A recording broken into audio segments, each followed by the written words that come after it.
Hi, good afternoon, everyone. Welcome back from our lunch break. I'm excited for our next panel, which is Activating Data for Success. I'll pass it over to our moderator, Tyler Leshny, who is the co-founder of Dabble and Dollop. Thank you very much, Logan. Really a pleasure to be here and an honor to host this panel.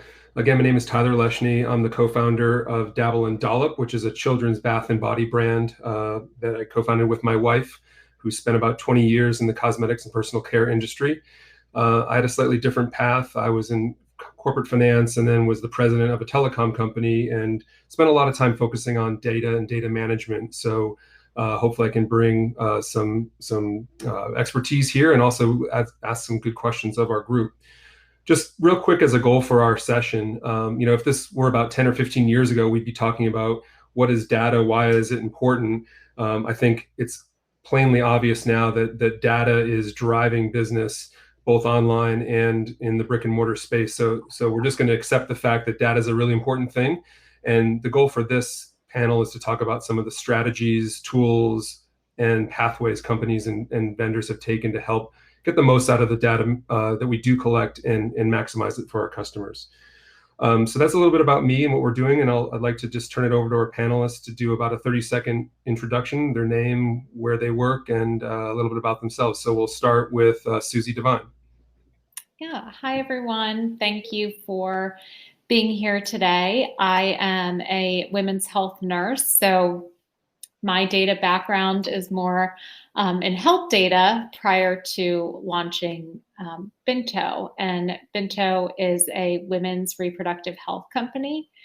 We have a whole line of over-the-counter products that we use for women from period years all the way through menopause. And those products are then personalized for each end customer. And we offer telehealth services as well. So we've been doing this for about 5 years. I'm excited to be here today. We are a small startup company, so we'll get that end of the spectrum covered. And we are headquartered in Philadelphia, although we work across the United States and Canada. Great, thank you, Susie. We'll go to Jay. Hi, everyone. I'm Jay Rawat. I'm a co-founder of Zinrelo. We are headquartered here in the San Francisco Bay Area. Zinrelo is a modern-day loyalty rewards platform and has been consistently ranked as a top platform in the category. We are a highly data-driven and machine learning-based platform, and therefore I hope to be able to share some insights from that today. As for my background, I'm a technologist. I have 19 patents. Zinrelo is my third startup. Also love to be outdoors. I've done a lot of different hikes and treks, etc. So we can talk ranging from customer journey to a journey on the trail and everything in between. Great. We'll definitely come back to that concept. Dara. Hi, everyone. I'm Dara Meath. I'm the divisional CIO at Conair Corporation, as well as the head of global technology for the digital and e-com business. Conair is a global name that you might be recognized. We have such brands as Cuisinart, Wearing Commercial Products, Conair, Scunci, Leandro Limited, and Babyliss Pro, with many, many more underneath the umbrella. Conair is a 50-year-old company that has gone through many successful changes as it's grown with its consumer base. We are a very large wholesaler as well as a direct-to-consumer. And that's a newer journey for us over the last few years. We've taken our data to the next level in all of that through the experiences of enhancing and growing our business through that process. My background is leading technology throughout companies and leading digital as running as a CIO through many different organizations. And I look forward to the conversation today. Thank you. Great. We're really excited to have you in the perspective of Conair here. So thank you. And Scott. Good morning. So my name is Scott Buetler. I'm the CEO of a software company called Ascend360. Ascend360 makes a customer data platform that effectively allows our clients to ingest enormous amounts of data from e-com tools like Shopify and Lightspeed, point of sale tools, pull all that data together, and then market via email, social, search, digital display, all those sorts of things, market directly to those customers. Happy to be here. Great, thank you, Scott. So, it was really interesting, we pull back the curtain here for the audience. We try to meet behind the scenes before we get together, so we kind of have a sense for what we're talking about. And Jay talked about his different treks and I think hikes up Everest. So I thought a good, rubric for this conversation would be the concept of the journey, and kind of want to bifurcate it into two pathways. So I think the first portion of this conversation will do what we'll call the company journey. And then after that, we'll lead into the customer journey. And obviously there's some crossover between the two things, but I think that'll be a good way for us to kind of talk about what we do and what we're experiencing. So starting with the company journey, I think my company would probably qualify as the smallest here, but I'm not on the panel. So I want to start with Susie. And, as a, let's call it small to mid-sized startup in a business that is really reliant on highly customized customer information, what are some of the key data points that you guys look towards? Maybe even give us some examples of how you've used data to be successful, so that, if there are people out here with small startups, they kind of have a first step of what to do to kind of get started in their company journey through data activation. Yeah, great question. So, I would say in the early going, about 5 years ago, we really didn't focus too much on this. And then we've started to pivot to focus on company data as we've grown over the past, I would say, 4 years. We are a completely self-built technology company. So we own our own IP, which is a little bit more unique than maybe e-commerce companies similar to us using something like a Shopify. So we've really had to rely on vendors who can come in and plug in to the back end of our site where we can collect our data. We use something today called Segment. Segment's been really powerful for us to be able to get close to our customer data and the company data. And then as far as metrics go, we used something called Mogul for a long time. Mogul, for any of you who are starting out, is an incredible resource. You can use it with any site and it will integrate into your back end. But we now use someone in-house as a data analyst and business intelligence to make our own reports and dashboards. For us, it was really, really important that we kind of nail down on certain things. We are a subscription-based service, so there's a lot of segmented data that we need to have, and we need to define that with our own charts. And that's been incredibly powerful as we look towards our growth over the next 5 years. So that's where we are today. And I'll leave it at that as far as the company data. And, I can come back and talk. We do a lot of consumer-based data as well. Susie, just as a follow-on, knowing what you know now 5 years later, would you have created the bespoke custom database that you did? Is it proven to be a differentiator? Or if you could have done it over again, would you have moved more towards off-the-shelf products? No, I love the fact that we can own our data.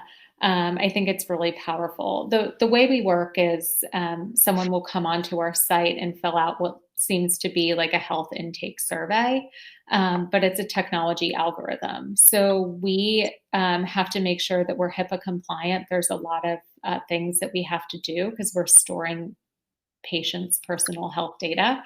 But in that sense, there was really no other way to go about building the kind of company that Binto is, but to own our data. We did try in the beginning using plugins, and then we quickly pivoted and realized we really wanted to. There wasn't anything out there, and we wanted to to build this piece of technology. Granted, we are a little bit unique. I don't think everyone has to do that. And because I've tested so many tools, there are a lot of good ones out there. Great. That's interesting to hear kind of both sides of that. So, if you are looking to create something that is more, off the shelf or be supported by vendors, we've got two gentlemen here who provide products. Jay, your company provides a suite of tools. One of the areas you wanted to chat about was, how can some of the tools you guys offer allow customers to, manage, curate, and activate towards better customer retention as part of their corporate architecture, right? So again, we're sticking on the company side here. So what tools or advice would you provide to Susie or the next Susie to make sure that they are getting the most out of their customers once they actually acquire them? Yeah. So, as you mentioned, we are a company that's focused on customer retention. And, since you're talking about the company journey, initially when we started out, we were really creating a rewards platform that was more template driven. And over the last few years, we have significantly transitioned over to a highly data driven strategy, where what we're doing is, instead of just using a generic suggestion or a template for any company, we do a deeper dive and we look at their historical data for the last 5 years or so. We look at the entire customer journey. So let's say if you're a retailer, one of the key things that we look at is what percentage of customers who buy from you once come back to make a second purchase? What percentage of them come back to make a third purchase? What are the retention rates after each one of those events? Are there any things that can be predictive in the first 30 days, let's say after you acquire a customer? Can something be predictive of their long-term value, right? So they've made a purchase. After that, are they writing a review or engaging with you in certain ways? Can that be a predictive model in terms of how likely they are to stick around with you? So there's a lot of interesting data that we analyze, both static data, that historical data, as well as dynamic data once the program is up and running, to really customize the program for every company and identify areas of improvement.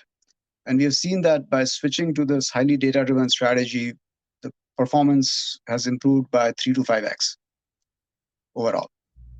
And Jay, how do companies try to figure out what is, let's just call it leading indicator data? I'll let you know, when I was president of the telecom company, we sold a prepaid product, and one of our leading indicators of churn was we started seeing usage drop, right? So you come on, you subscribe, you're calling like crazy, and then we start seeing towards the end of the month, you're calling less and less and less. And for us, that proved to be a real leading indicator of potential churners, and we would have programs to reach out to them. What would you, how do companies who are starting up, small, mid-sized, try to figure out what those leading indicators are, and can you help them with that? Yes, that's something that we can definitely help with. And that does require a lot of deeper data analysis. I'll just give you an example. So one of the companies that we work with is a company that's in the substitute teacher staffing services company, right? And so they are recruiting substitute teachers when there is a requirement for a school district to get some new teachers. And one of the data points that we found was that once they get a new substitute teacher signed up on the platform, how many assignments they take in the first 14 days is predictive of how likely they are to take maybe 20 or 30 assignments over the year versus just 2 or 3 assignments. So those first 14 days are very critical. Likewise, when you look at a new credit card company offer, typically when you get a new credit card, it says if you spend $5,000 in the first 3 months, you'll get 50,000 point bonus. There's a reason for it, because they understand the first 3 months are critical, right? So likewise in the retail vertical as well, there are some of these leading indicators that we can look at, and these will be different for different companies. So depending on what vertical you are in, those indicators might be different, but it's really important to understand that, because a repeat customer is about 10 times more profitable. They generate about 10 times more revenue over the period of their lifetime compared to one-time customers. So if you lose a customer, you're losing 90% of the revenue from that customer that you acquired. This is a hard-earned customer, right? You're losing 90%. That's not good. So by understanding how you can identify those data points and make this new customer that you acquired convert them into a long-term customer, that can make a huge difference in the growth of the business. It's really, really good to hear, especially now with customer acquisition costs going up, how important it is to actually, again, maximize the value. So that's great perspective. So let's get in our time machine and warp forward when Susie's company is as big as Conair, and get a chance to hear from Dara, who it's so awesome to have you here, because I feel like we could do probably just a full hour with you, given the scope and breadth of the company. But from a company standpoint, you must be managing a tsunami of data. I mean, you have multiple channels, multiple products, multiple verticals. How do you, as CTO, architect a solution that allows you to manage that cohesively, but also gives your constituents, right, your customers and your employees, the access they need? Yeah. So great. And thank you. I think, I loved one of the things that Susie said is that she loves owning your data. And I think that's such an important and powerful thing for any company. The minute that you know that you own your data and you can understand it, right, you can then action it and do something with it. And so I think that's the most important part of everything that you're doing, is to make sure that you really understand where your data is and where it's being derived from. And then what you're going to be doing with the data, right? So it's super great that everybody wants to collect all this data, but then what are you doing with it at the end of the day, right? So for our part, the journey sometimes can be very difficult for a large company. I'll be honest with you. Sometimes it's great to start at Susie's level and work your way up into it, because when Conair had started, data was a very different subject, right? It was send me over your facts, or let's handwrite something together. And so that journey has been one where it's been constantly evolving into what it is today. But how much do you keep of that old data, right? And how do you convert it, So we really took some harder looks over the last, 5 years and said, okay, where do we want to take in the importance of that journey, right? And really our B2B business, we know what that looks like for us. And that's an important part of our journey, and capturing what our business partners are doing, and bringing in their part of their data into our mindset and saying, okay, what are they seeing from their consumers? Who's purchasing? Where are they purchasing? What are they interested in? Are they going back? Are they repeat customers? What kind of data are we getting from them? And that's been invaluable to us as a consumer. I mean, as a large wholesaler. At the same time, we've started this D2C business, right? And then the D2C business, we're now creating our own avenue of collecting that same data from possibly the same person that's shopped at 20 of the stores we've sold to, right? So it's been an interesting way of blending that together. I would say in architecting it, it's not an exact science for one fits all, right? We don't have one solution that's ever going to do everything for us, to be honest. And if you're that large and you're doing multiple languages, you're doing multiple deep dives, you're not going to have one mindset. And that's okay. Because if you can find the right tools, and whether they're in-house and you've created them, or they're out of house and you've partnered with them, and you can understand what those tools are doing for you, then you're able to go ahead and capture all that data and move them through the company as people need them.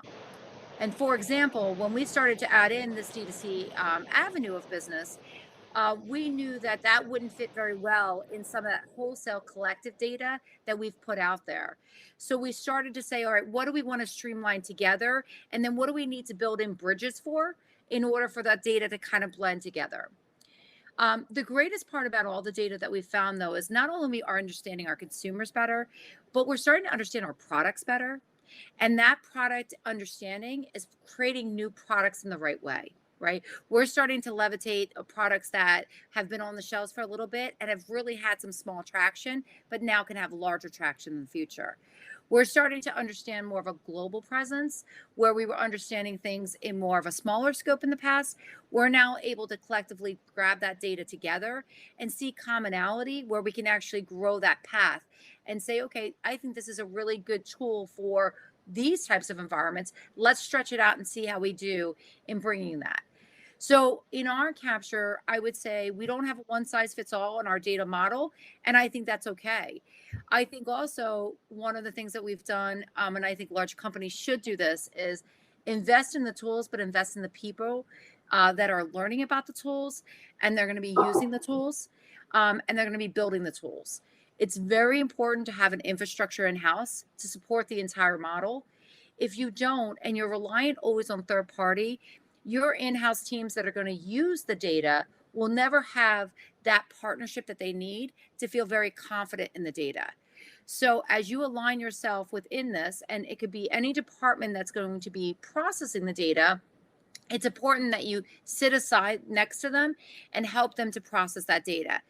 So it doesn't mean that you couldn't have a third-party company assist you, because they're fantastic with that. It just means build your own staffing as well, because you'll grow together. And as those third parties are helping you to grow, you can keep growing your own teams. And it'll keep bringing that excitement, that evolution of how that business is going to keep continuing to go. So I would say our journey is like every other company. We're constantly evaluating and reevaluating, building and bringing together new models and new ideas and points of concepts, but we're constantly building in. And our next facet is now to start bringing in that AI concept and how that's going to evolutionary change, and how we can build in our own teams to kind of levitate them into the next level. So it's an exciting journey that large companies are taking. Also scary, just like Susie's going through as well. But I think it's one that, we won't talk about the importance, but one that we're all really constantly doing every day. We just don't realize and not talking about it every day until we come to peer groups like this and have an opportunity to really share. That's really insightful. I'm curious, just as a quick follow-up, what right now is your largest challenge in that ecosystem, right? Is it security? Is it metadata? Is it competition for the information? I'm just curious, you've obviously done a great job, perhaps kind of rebuilding the plane while it's in flight. It sounds like, from a company that's been around a long time, changing over time. But what right now, maybe architecturally, is your biggest challenge? Yeah, I think security is I'm going to tell you, in any level of this, security is always going to be your first and foremost, right? We have a lot of personal data, as well as Susie does, right? We offer a lot of brands and businesses underneath us, but we're also very conscious about that. So security for us is not only for our own internal associates, but for our external associates, right? Our first and foremost. And that is something that we keep at the front end of everything that we do. Our CISO has probably gone gray from all the data that we've been doing right over the last couple of years, and keeping that safe. But we're constantly looking at that, and I would say that that's always something of peak. I would also say, it's just the ease of data. It's little things like single sign-ons and things like that are keeping the wall safe, but also keeping it as an ease of process.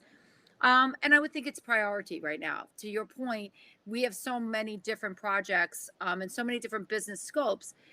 Is it that we need to capture and see our wholesales, partnerships business, and to be able to bring to front, a different shelf level of where we're sitting right now? Or is it that we need to put ourselves in front of someone on a digital site in a different way, right? There's so many of those things. I think the most important thing that we're doing is constantly talking about it and making sure that our priorities are going through the marching list. So what we've done is put in together little captured groups, and we're constantly meeting so that I understand where my data groups are sitting, what they're actually working on, and who takes what. And as priorities shift within the industry, when we went out into COVID, right, we knew digitally we could do a little bit more with that. Priorities shifted. Didn't mean that we were taking away from our retail business partners. In fact, we propped them up to be able to help support them differently. It just meant that we didn't need to focus on an in-store presence the same way. So we knew we could reshift ourselves at a different point. So I would think right now, to answer your question, priorities always sit based on how we're constantly evolving. And every quarter that's kind of changing. But security will always be one of the most critical points in anything that you do, especially with all of the changes between the global presence here in the US with CCPA and all. It is the first thing that everyone's always looking at. And that actually provides a great segue, Dara, to Scott. One of Scott's topics that we had talked about was, how COVID has kind of changed the environment for a lot of companies. I think, again, someone that may have traditionally been a brick and mortar retailer or wholesaler is now looking at different opportunities because they have to diversify channels. Scott, your tools and your company does a lot with companies that have made that kind of migration. So what are some of the best practices that you'd recommend for a company around data collection? Brands and retailers who are collecting data, whole host of issues like Dara talked about to consider. What would you advise as best practices in that area? Yeah, no, thanks. So I think the very first thing that a company should do is just ask themselves, what are they actually trying to achieve, right? If they have customer data, is the goal to build a relationship with that consumer? Is it to treat good consumers a little differently than some others, right? Reward them, treat them with the sort of respect that they want to be treated. I do think a lot of our clients who are in health and wellness, they actually, the consumer themselves wants a relationship with the brand, or they want a relationship with the retailer. And so they want to be treated like an individual. So then you say, okay, well, how do I go do that? I need to collect the right data. And that starts with building a plan of how you're going to collect it. And it usually starts top down, which is the organization says, we do want to collect this data. If we've got a retail presence, when someone comes in, we're going to ask them about themselves because we think it's really important, right? E-commerce businesses are collecting that type of data 100% of the time. And bricks and mortars businesses are, if they're lucky, good ones are collecting it 50-60% of the time. Many of them are collecting it maybe 10% of the time. So you got to just build a strategy that you want to collect this data. And then you start asking, well, what are the different touch points I can collect that type of data? There's certainly, the web data, e-commerce data, but you've got things like, ratings and reviews. You've got, ideas like product registration, right? I would imagine Conair does a fair amount of product registration. So you start to build up a set of consumers. Then you say to yourself, well, once I know something about them, how do I know enough, right? Which ones are the good consumers, or how do I go get third-party data to tell me, what are age and income, and do they have children, and if they do, and I've got products that are related to children, how do I speak to people who have children a little bit differently than I do ones who don't, and even ask questions like lifetime value, right? Jai said it accurately, and he said, a loyal consumer spends 10x, right? It's also true when you just simply look at, well, I've got 20% of my customers, they're actually spending 80% of the overall revenue. Am I really treating those people the same way that I'm treating everybody else? And there are a lot of businesses who do that. They just, like, everyone is effectively the same. They speak to them all the same. And I guess I would suggest that, you start with the best practice of collecting data, then you start to say, well, how do I use that data? And then how do I treat my best customers a little bit differently? I think there's also just some best practices around data privacy, data security. You got to be very specific in your organization that this is private data. This, you can't give access to everybody. You need to start to say, how do I follow CASL? How do I follow GDPR? How do I follow CAN-SPAM, HIPAA, and all the other regulations? And you really need to build a very specific practice around that. Doing that stuff very poorly can be company wrecking. You can be doing everything else right, and if you're doing that wrong, you can still fail. So I think, just within some of the other best practices, I would definitely consider that to be something to think about.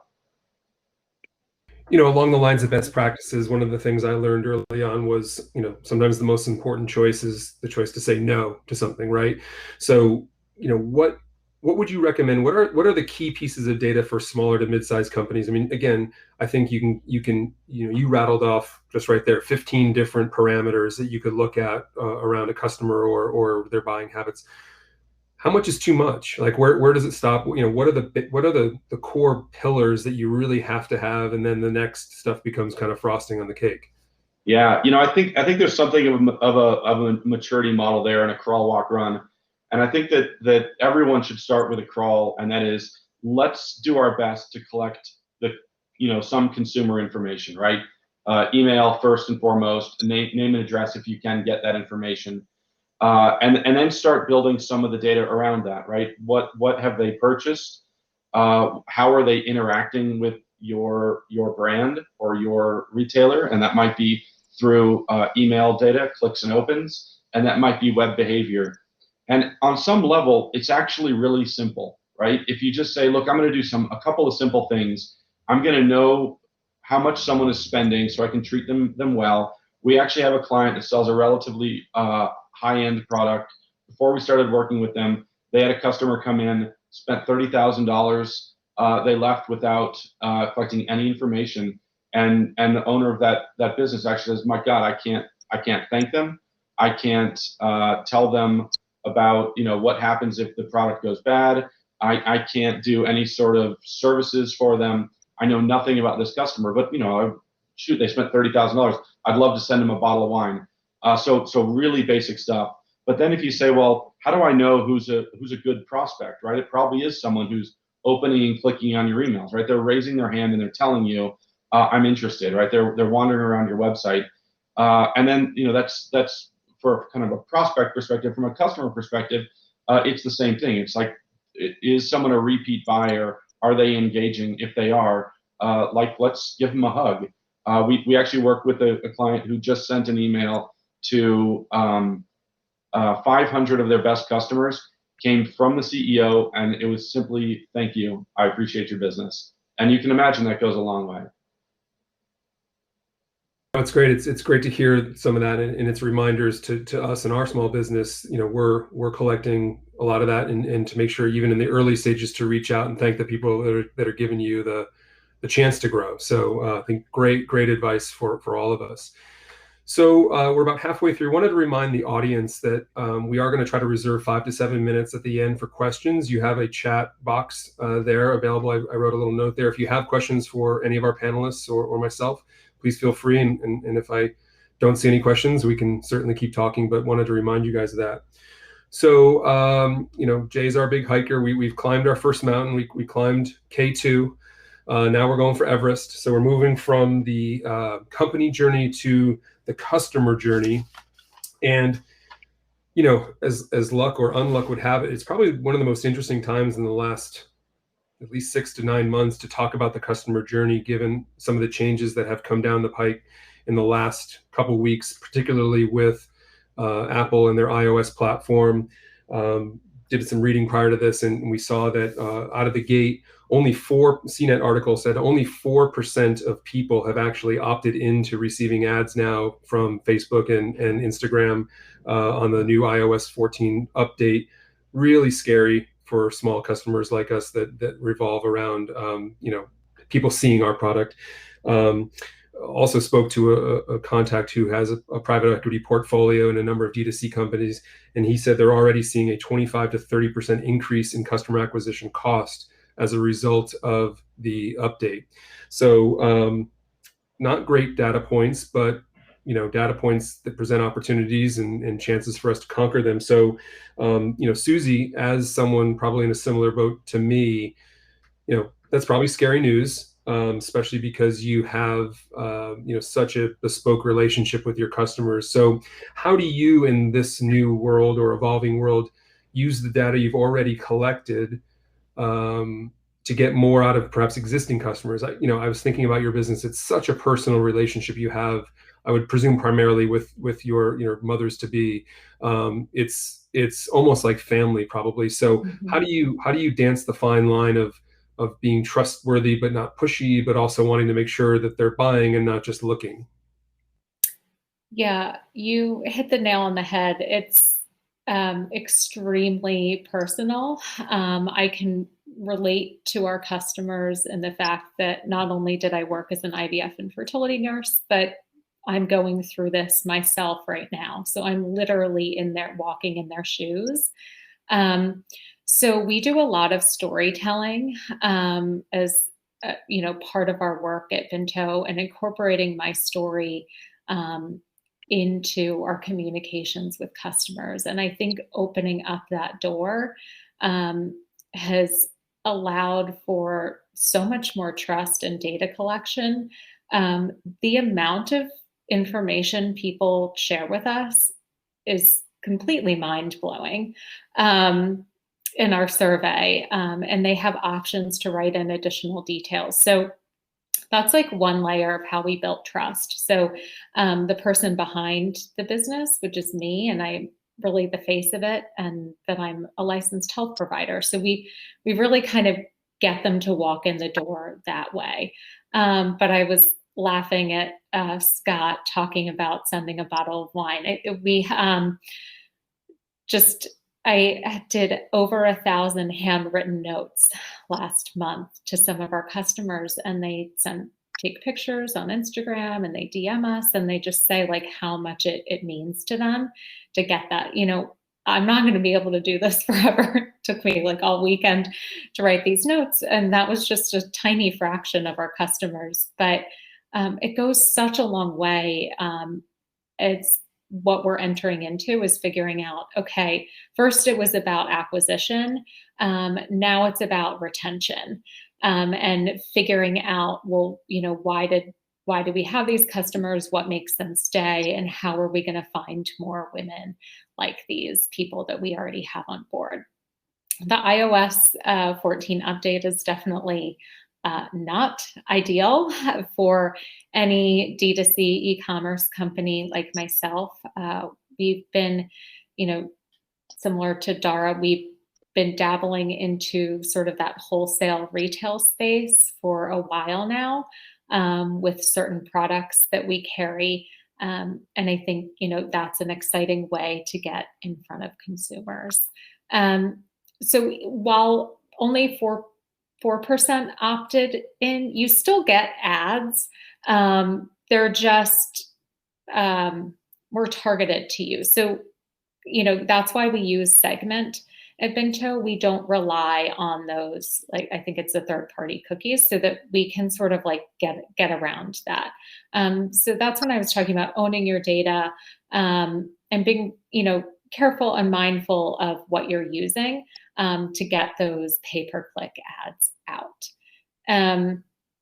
Other things that we're doing, you know, we really focus, the first bucket of our consumers, we call them symptom-based shoppers. They're women who actively have a problem. So as we continue to grow, we're going to be moving up the funnel to people, maybe they don't have symptoms, but they're feeling something. And you know, where does that next bucket of shoppers live if you're not going to be able to reach them on a targeted ad or via search? And for me, that's like a lot of the fun of the company, and what I do is figuring this out and strategizing and testing. We haven't talked about it much, but social media is huge for us. Active engagement with influencers, brand partnerships are a great way for us to get in front of people without doing pay-per-click ads. And I really think things like TikTok and Clubhouse will be the next space for us as Instagram gets a little bit more saturated and kind of harder to work through that algorithm. And that's also where our next level of shoppers is, you know, Gen Z, and those people are going to get older. So we're constantly focusing on where does that next generation sort of spend their time. I hope I answered that. Yeah, you did. And you answered my follow-up question, because I was going to ask specifically about, right, you know, in the fertility space, you sort of have a successful event and maybe the customer's sort of like, okay, yeah, thank you, I'm done. But right, you want to be able to maximize that CLV, right? That customer lifetime value. You've spent a ton to get them. How do you keep it going for as long as you can? Exactly. So that's where that owning our own tech has really been powerful. They can log into their account. We have what are called intentions. So each customer, they don't know this, but they're tagged in buckets. So they're wellness, fertility, prenatal, postpartum, or menopause. And you can navigate through those stages in your Binto account. When a customer signs up, they're assigned a Binto health provider who they work with over time, who can sort of curate their subscription. But absolutely, when we first started, it was really a Birchbox of fertility. And then we realized, well, all of our customers are getting pregnant. we don't want to lose them. You should stay with us for pregnancy and postpartum. So we built that out pretty quickly within the first year of that's the company. Really smart, really great way to kind of extend that relationship that you and created. Then getting in with providers. So, Dara's getting into the D2C game. We're in the D2C game, and now we're looking at sort of like that B2B, partnering with clinics. And that's another great way to gain trust and get lead generation. Very cool.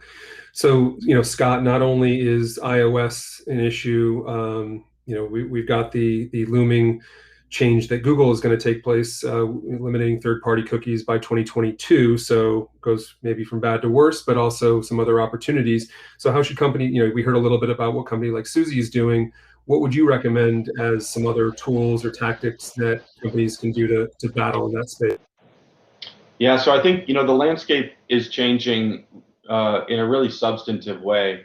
And that is going to change how almost everyone does, if you will, addressable advertising, right? How do you talk to individuals? How do you talk to lookalikes? All that sort of stuff. I guess I'd suggest that the step one should certainly be around making sure that you have first-party data, and first-party data being your own customer data, your own data around customers, rather than some data that's collected by third-party companies. And the third-party cookies, which are all going away, is that type of third-party data. So that third-party data, the intent of it was for two things, right? Targeting and retargeting. So someone's on your site, people are stitching cookies together. Now they can see that they're on the New York Times site, and now let's show them advertisements, right? So the nut is that as much as that entire ecosystem is changing, there will be solutions to do many of the same things. So you will still be able to target, and you still will be able to retarget. And there are a number of proposals out in the I think it's W3C consortium around internet standards. And one of them is called Turtle Dove, and the other one is called Flock. Both are proposed by Google. Both of those things will allow you to do some of that, but you're going to need to make changes yourself. So within the context of your own website, if someone is browsing around your website and they actually make it to one of your postpartum products, then you need to tell Chrome that this is an individual who's interested in that product, or this is an individual who falls into some category. They abandoned the cart, they did some other thing.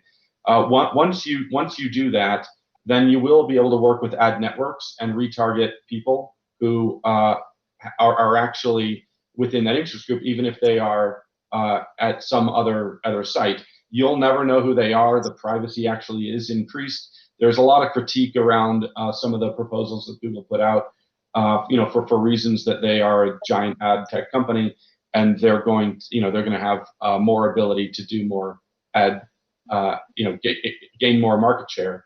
But at the same time, that one I mentioned is Turtle Dove. The other one is that this thing called Flock, which is Google will be putting web browsers into a bunch of cohorts based on contextual interest. So if, as an example, some consumers end up at Parenting Magazine or end up at Fertility Digest, I made that up, but assuming that there is one, now they will get contextually added to cohorts that suggest this person is in fact interested in fertility, and then Susie, your company can then go target those individuals. You'll never know who they are, so the privacy is maintained, but you are directing them to your website and allowing them to be customers. So I guess I would suggest everyone just stays very diligent, watches what's happening, because it is accurate. We're hearing also that acquisition costs are starting to increase because we're still trying to attack the old model instead of kind of working towards the net new model. And unfortunately, the net new model isn't really ready yet.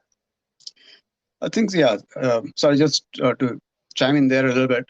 So a couple of things I was thinking about. One, as Susie was also mentioning, can you really own this yourself? Can you really, become self-sufficient? So one of the strategies that you can think about is how can you leverage your existing customers to acquire new customers as well? right? So it's getting more and more expensive to get new customers through ads and retargeting, etc. And all these new policies that are coming in, making it harder and harder.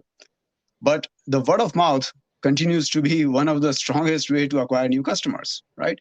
So, hey, can you get your customers to refer another customer? Can you get them to post something on social media? Imagine, when you're on Facebook or some social media channel, if a friend is saying something versus you see an ad, what's more effective, right?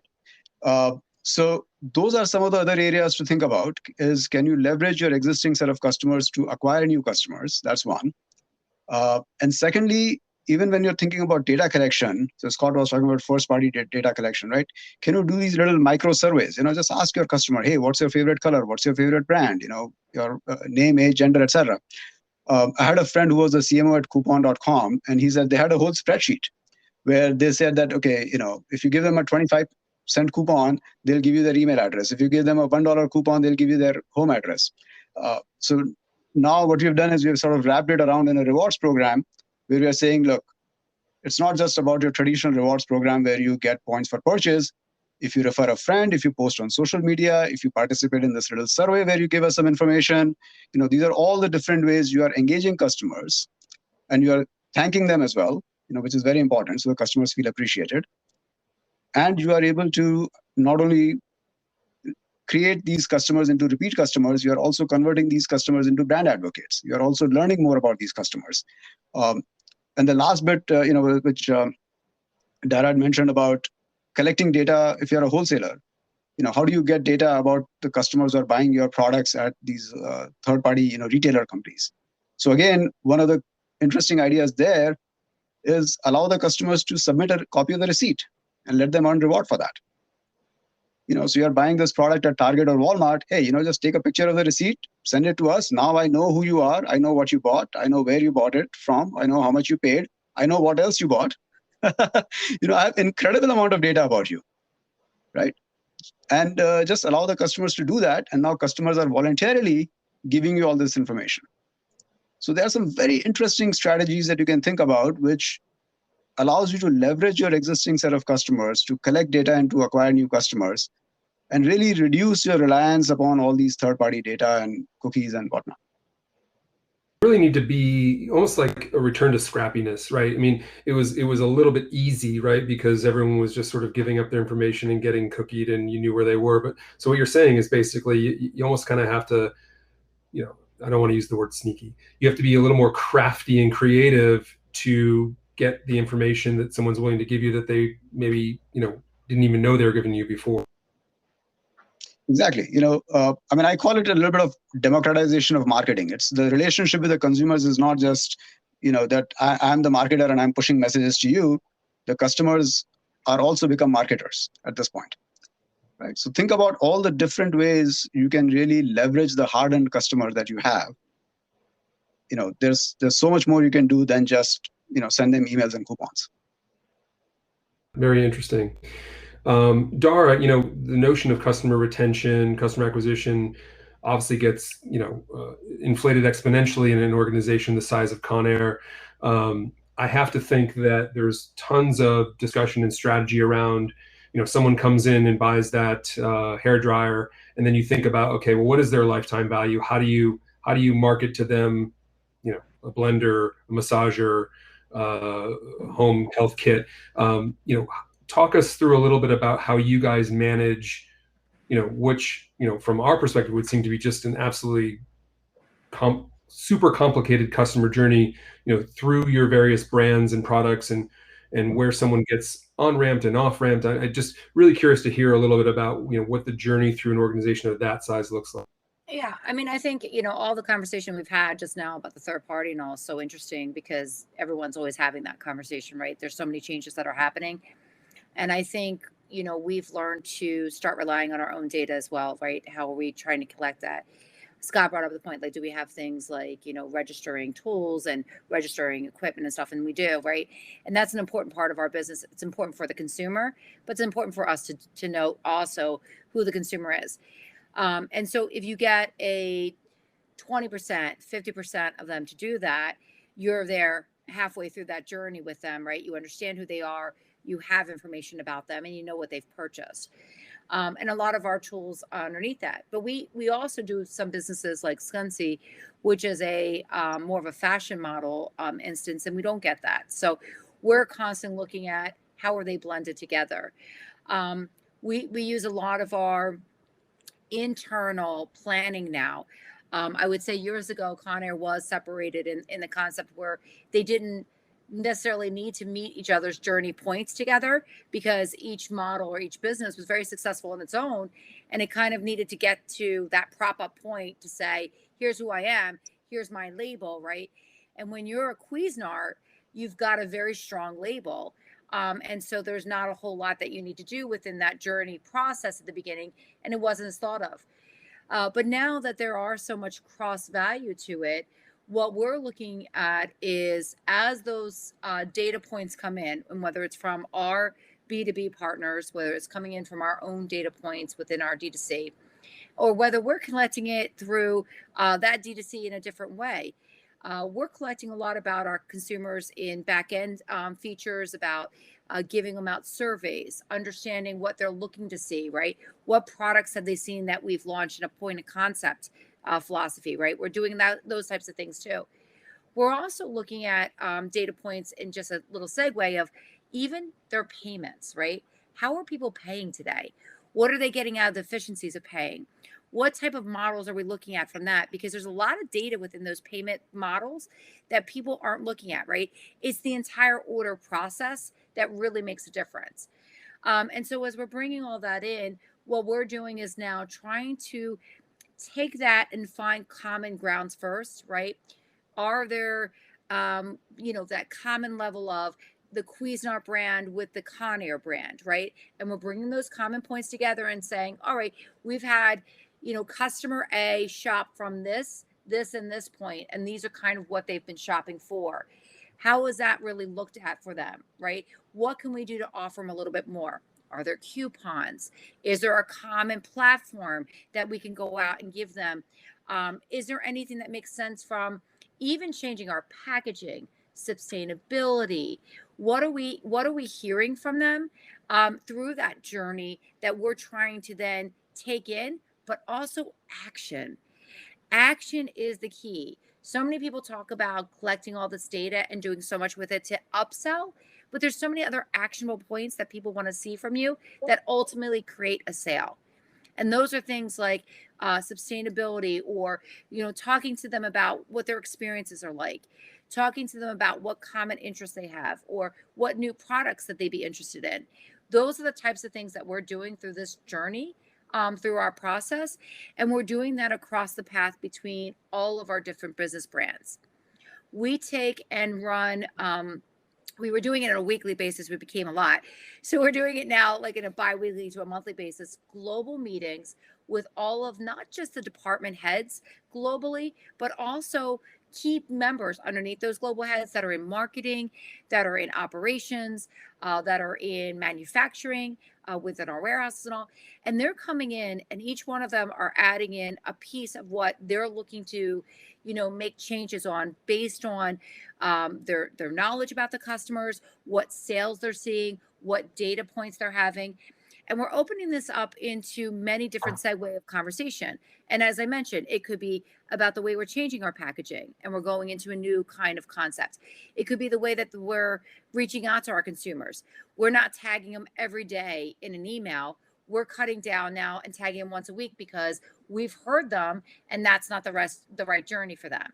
Right? We're doing it where we're trying to offer where someone might have bought 2 or 3 things, and we're offering them another concept and a third thing. So we're not looking at it as just a selling concept. We're looking at a lifestyle with them because we're partnered with our customers, and we're part with them because they've been with us and they're going to be with us hopefully for the next 50 years.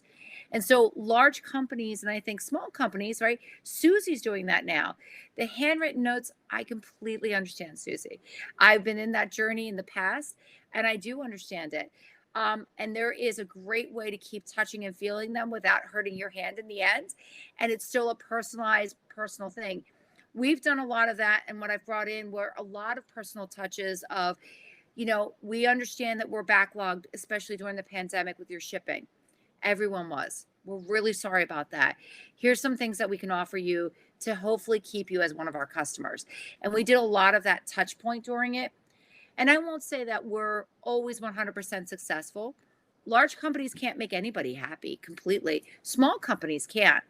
But if you can really make the majority feel like you're still there with them, whether they understand everything about it, I think you're successful. We still also keep some personal touches. We have a full team for our consumer service team.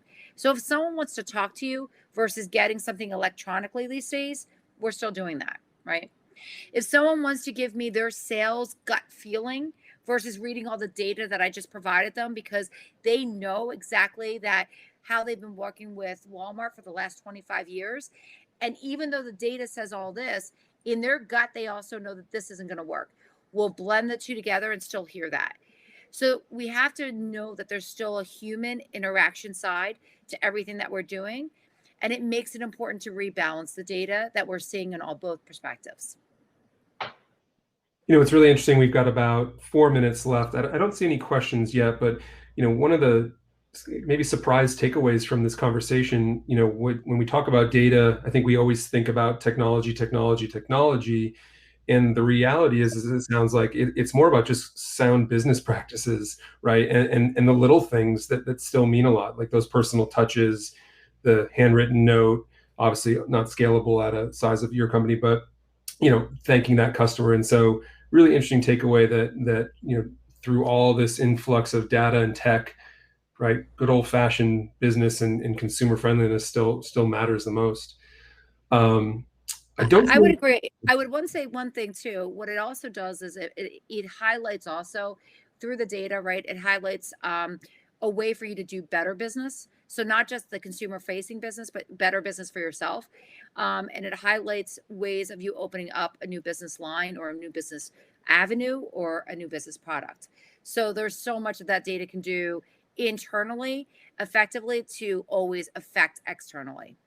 Oh yeah, we could have a whole nother panel even probably about what it means organizationally, right? How you guys have architected and organized as a company around this is its own discussion. So, like I said, we've got a few minutes left. I don't see any questions. So with the remaining time, I'd like to kind of finish our journey by climbing towards the future, and maybe have each of you give me maybe quick 30 seconds of what's next, be it tech platform where someone, put your feature hat on and let us know what you think. So I'll start first with Dara.